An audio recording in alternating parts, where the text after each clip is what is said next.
To my YouTube listeners, if you haven't subscribed to the channel yet, please subscribe. It'll make a big difference for the Chassidic Story Project.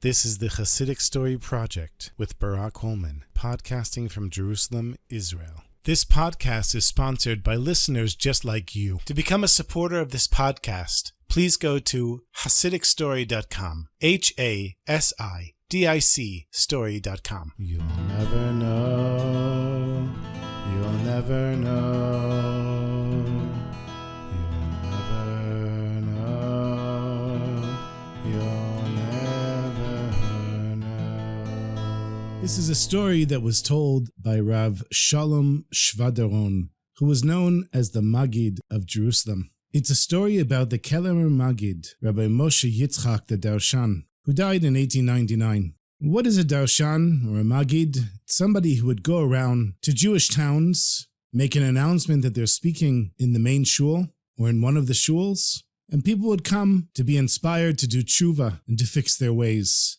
And the Kelimer Magid was such a masterful speaker that he could describe a scene and it would be so vivid that the people listening imagined that they were there in that scene themselves. One time the Kelimer Magid came to a town where he felt that the community needed to do some Teshuva and that the bima, he didn't hold back. If he knew specific individuals needed to fix something, he would call them out in public. And even though people knew that they might be embarrassed, called out for their actions by the Kelimer Magid, they were so enthralled by his speaking and his ability to bring people closer to Hashem that they packed any shul that he was speaking in. It was once said that in the month of Elul, which is the month that we're in now, the month where we prepare for Tishrei, days of Rosh Hashanah, Yom Kippur, Sukkot, and Simchas Torah, he delivered 60 drushes, 60 talks in Bialystok, where he would often speak. Each trade had its own shul. There was the Garber's shul for the people in the leather trade, the Stoler's shul for the carpenters, and the Schneider's shul for the tailors. And one night in the Schneider's shul, people from all over the community gathered to hear the Kelimer Magid speak. That night he described how the town of Bialystok appeared before Hashem on the final day of judgment, and for over an hour he spoke about the merits and the faults of the people in that community, describing the debates that were going on in the heavenly court about the people living in the town. And then the Magid announced, the moment of truth has arrived for the tailors of Bialystok and the people of the Schneider's shul. Listen, he said, the voices in the heavenly court are calling out, tailors of Bialystok, stand at attention. And people were so captivated by his speaking that all of the tailors actually stood up at attention. One day the Kelimer Magid was traveling on a Friday afternoon. And it was known that from midday on Friday, wherever he was, he would be settled for Shabbos, or he would stop traveling. And one Friday morning he's riding with his coachman, and the Magid looks around, and he looks at his watch, and he sees it's getting close to midday, and he says to the coachman to stop. He has to get off. The driver says, but Rebbe, we're nowhere near a city. How are you going to get off the wagon right now in the middle of the forest? The Kelimer Magid said, I don't travel after midday on Fridays. That's my custom, and I'm certainly not changing it now. And the driver said to him, well, at least let me tell you how to get to the town. I want you to walk easterly for an hour, and then you're going to get to a crossroad, and you're going to turn left, and eventually you'll come into a city. And the Kelimer Magid nods his head and says, okay, thank you very much. He pays the coachman, and the coachman drives away, while the Kelimer Magid begins his long walk into town. And eventually he makes his way to the crossroad, he turns left, and makes his way into a city. And just at the edge of the city, he sees a Jew walking along as well.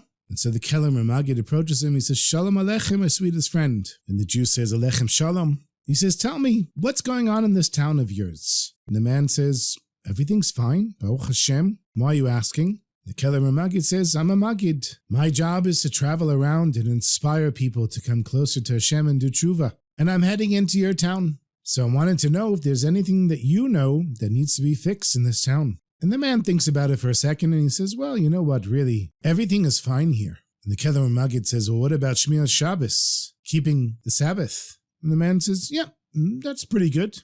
And the Kelimer says, and Hachnasas Ochim, hosting guests? The man says, yeah, also pretty good. What about the Cheva Kadisha, the burial society? He thinks for a second, he says, yeah, they're also pretty good. The Kelimer Magid says, what, there's nothing at all to fix in this town? The man says, oh yes, we actually have one terrible problem. We have a young man, his name is Yankele, and he's a Moser. He's an informant. He loves giving information to the authorities to ruin the lives of people over here. And because of that, he's become very rich, and everyone's scared of him. And even now and then, he beats people. And then the man who was talking with the Kelimer Magid, he looks at something in the distance and he says, sorry, I have to go. The Kelimer says, where are you going? And he says, you know that man that I was just telling you about, the informant for the government? Well, he's coming down the hill now, and I gotta get out of here. He scares me. And as the man is walking away, the Kelimer Magid says, wait, isn't there anything good about him? Does he have at least one good trait? Because everyone knows that Rabbi Nachman taught that we have to find the good in everyone and everything. And he says, yes, of course, there's one good thing about him. If he promises that he's going to ruin someone's life, you can be sure he will. He always keeps his word. With that, the man ran away. The Kelimer Magid says, thank you. I'll find a way to use this information for good. And so the Magid started walking straight towards Yankele, which he figured was the reason that he needed to come to this town. And once they were within speaking distance, the Kelimer sticks out his hand with a big smile, and he says, Shalom Aleichem, Reb Yankele. The young man was a little surprised because nobody had called him Reb, which was an honorable title. Reb Yankele. People would spit at him. They couldn't stand to see him. Most people ran away or cursed him. Yankele says, who are you? What do you want from me? And the Kelimer Magid says, listen, I'm a Magid, and I travel around from place to place. And wherever I go and I give a drasha, people pass around a plate and collect some money, and that's how I make a living. But you can see I'm getting older now, and I'm tired. And I have to make as much money as I can so that when I can't work, I can live off of something. If you would do me the greatest favor, Yankele, in this Sunday night, please come to my drasha in the main shul. Yankele's eyebrows raise up and he says, me? Go to a drasha? You gotta be joking. I would never go to shul, and I certainly wouldn't go to a drasha from a Magid like you. But the Kelimer, he didn't give up. He said, Yankele, listen, you're a very popular and respected person. And if I tell people that you're coming to my drasha, then people will feel that it's a serious and important event, and many more people will come up, and I'll make more money, and I need money to retire. Look at me, I'm an old Jew. Won't you do it for an old Jew? And for some reason, Yankele's heart was softened for a second, and he said, all right, I'll come. And then a few seconds later, Yankele catches himself and he says, this is ridiculous. Forget it. I told you before, I'm not coming. I will never come to something like that, and I'm not interested. I'm sorry I said what I said. And the Kelimer Magid said, now wait a second, Yankele. I was told many things about you, but one good thing that I was told about you is that you are a very truthful person. And once you give your word, you never go back on it. People here have told me, you've promised all kinds of things, and everything you promised you fulfilled. Yankele was a little angry now, and he realized that the Kelimer Magid was telling the truth. So he said, all right, it's true. I do keep my word, and I did say I would come, so fine, I'll come. Sunday night, fine, I'll come. And with that, the Kelimer Magid made his way into the town. He spent Shabbos there, and word spread quickly that on Sunday night, the Kelimer Magid would be giving a drasha in the main shul, and everyone in town crowded in to hear the great Magid speak. This was an event that a town like this normally never had. Not only was it a religious experience, but it was a type of entertainment. I mean, there was no events, there were no circuses or TVs or video games or anything back then. And everyone there was religious. So when a Magid was coming to town, that was very exciting. And a Magid would tell stories for hours on end. And somebody as famous as the Kelimer Magid, everyone wanted to be there. So the people found their places in the large shul and waited for the Magid to make his way to the bima. But the Magid just sat in the front row together with the rabbis of the town. And when people said to the Magid, no, Rabbi, when are you going to start? He says, I'm starting when Yankele the Moser comes. People started whispering, Yankele the Moser is coming tonight? But Yankele didn't show up. 10 minutes passed. 15 minutes passed. People were beginning to get impatient. I mean, why would Yankele come to a drasha from a Magid like the Kelimer? It's absurd. And finally, after an hour, from the back of the shul, people began whispering nervously that Yankele was coming, and all the eyes turned towards the door. And as he entered, they made a path for him so that nobody would have to touch him. And Yankele walked straight up to the front of the shul. where the Kelimer Magid was waiting for him. And he said, Yankele, please sit here next to the rabbis in the front seat. And he was given the most respectful seat in the whole shul. He sat down feeling quite uncomfortable being amongst these great rabbis. The Kelimer confidently makes his way up to the bima. He goes over and he kisses the curtain of the Aron Kodesh of the Holy Ark and began his drasha by citing the Mishnah that, of course, everybody knows. We say it before we say Pirkei Avot. Kol Yisrael yesh lehem chelek la'olam haba. Every Jew has a share in the world to come. Every Jew has a share in the world to come. He spent over an hour talking about how beneficial it is to be a good person and to behave in a moral way. And people loved the stories and the parables that he shared. And after an hour, he said, for years I've been speaking in cities and towns all throughout Poland and Russia. And in many places I've helped people to fix things that they wouldn't have been able to fix without me speaking. There are many people that became more honest, people that started doing mitzvot and did teshuva. And surely, as a result of all the work and self-sacrifice, mesirut nefesh that I've done, I have a reward for me waiting in the world to come. But tonight I have an announcement to make. I have decided that I am going to give away my place in the world to come to my good friend Yankele, who came here tonight because he did me such a great favor by coming just as he promised he would.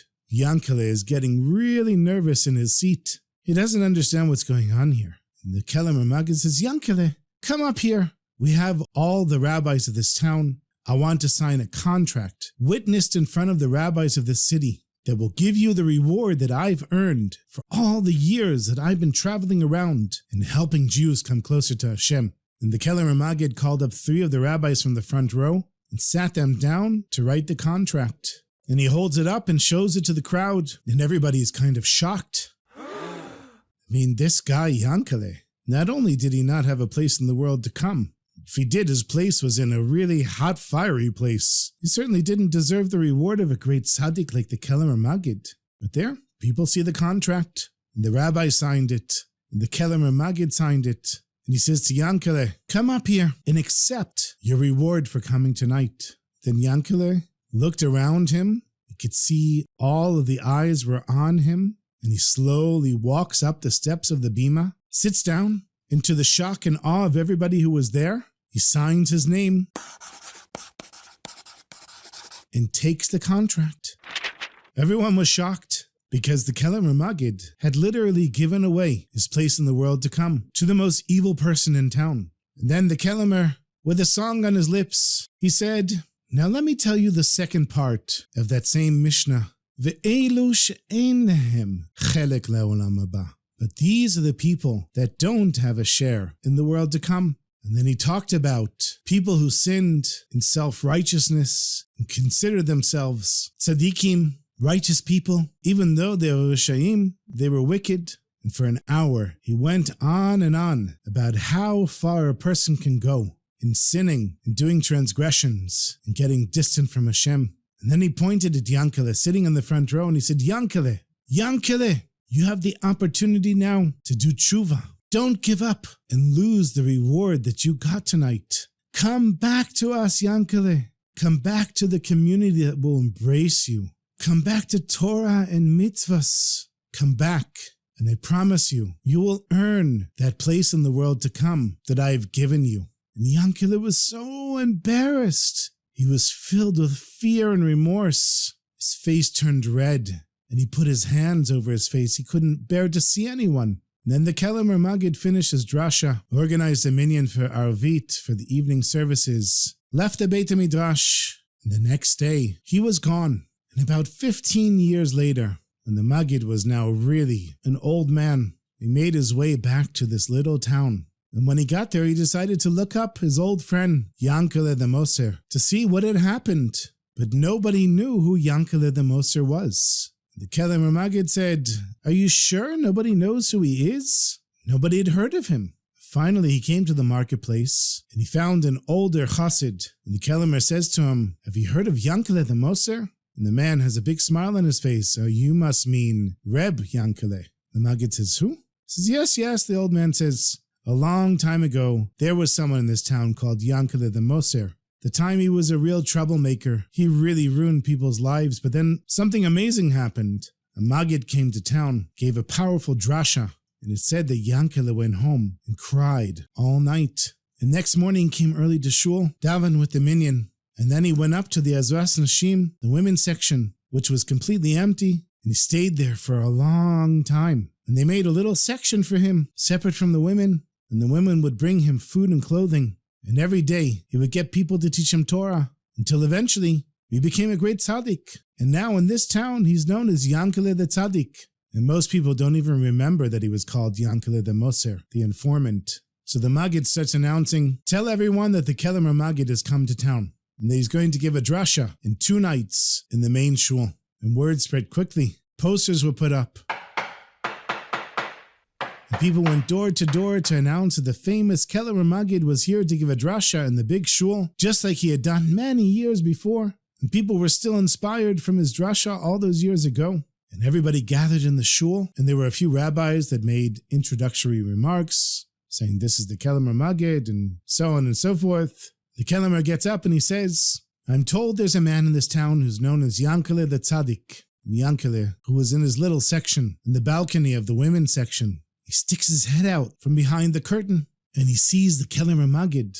Yankele had certainly changed. His hair had turned white. He had a big beard, a big payas, a big kippah, and he wore talis all the time. And the Kelimer says to him, Yankele, I'm surprised you'd allow yourself to be called a tzaddik.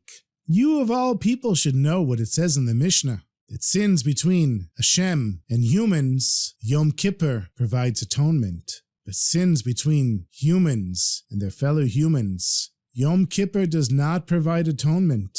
You have to make up with the people that you hurt. But what happens if a person dies before you get a chance to make up with them? Then the wrongdoer must come to the gravesite of the person who passed away, together with a minyan, and ask for forgiveness. And the Magid said, Yankele, you know in your heart that in the past you ruined so many people's lives with your actions. Have you begged them for forgiveness? How many widows and orphans did you leave behind? Did you go to the graves of those husbands and fathers that are no longer here? Yankele, you've come so far, but you haven't finished your process of tshuva.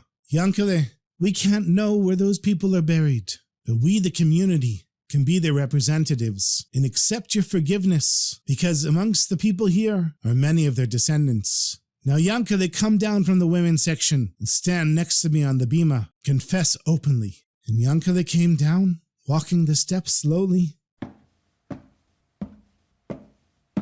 Everyone was shocked. They see him walk up the stairs of the bima, and the Kelimer Magid opened the doors of the Aron Kodesh, of the Holy Ark, where all the Sifrei Torah, the Torah scrolls, were sitting. And everyone could feel the holiness coming out of the Aron Kodesh. And the Kelimer told Yankele, come here. Yankele could hardly walk. He had to hold on to whatever he could find. He was crying so strong he couldn't even speak. He understood the deep truth of the Magid's words. The Magid said to him, come forward so you can finally reach the level that you truly deserve and ask forgiveness from this community. And Yankele fell to the ground. He couldn't walk. And some of the people in the community helped him to stand back up. And he made his way forward, but he couldn't speak. He was completely silent. In the Kelimer Magid, he said, the Heilige Rebbe Nachman teaches us that it's not enough to do tshuva. We also have to do tshuva on top of our tshuva. Because when we did tshuva at one point, that brought us to a certain place. But once a person changes, they have to do tshuva from the place that they're at now. And my dear friend here, Rabbi Yankele, he's now ready to do tshuva on his tshuva. And so the Kelimer Magid says to Yankele, I'll say the words, and you repeat after me. Chatasi, I've sinned. And Yankele repeated, Chatasi, I've sinned. To Hashem, the God of Israel. To Hashem, the God of Israel. And to the people of this town.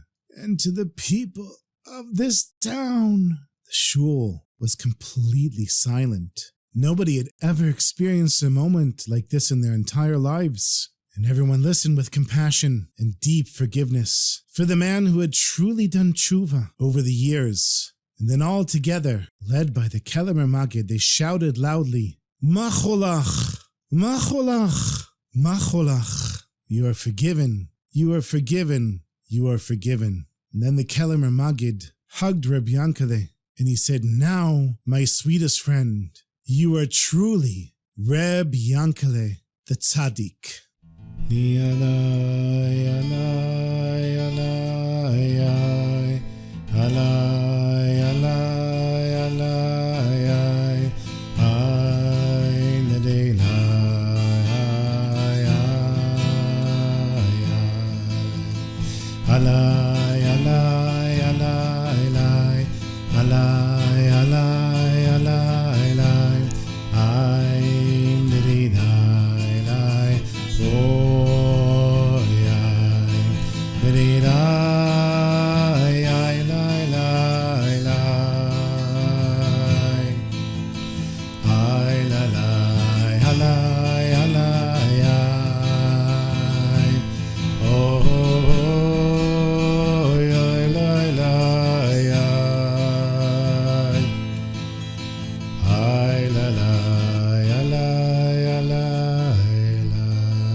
May we all merit to do tshuva, my sweetest friends, now and always, and come into Rosh Hashanah and Yom Kippur, ready to reach a higher spiritual place than we've ever reached in our entire lives. L'chaim!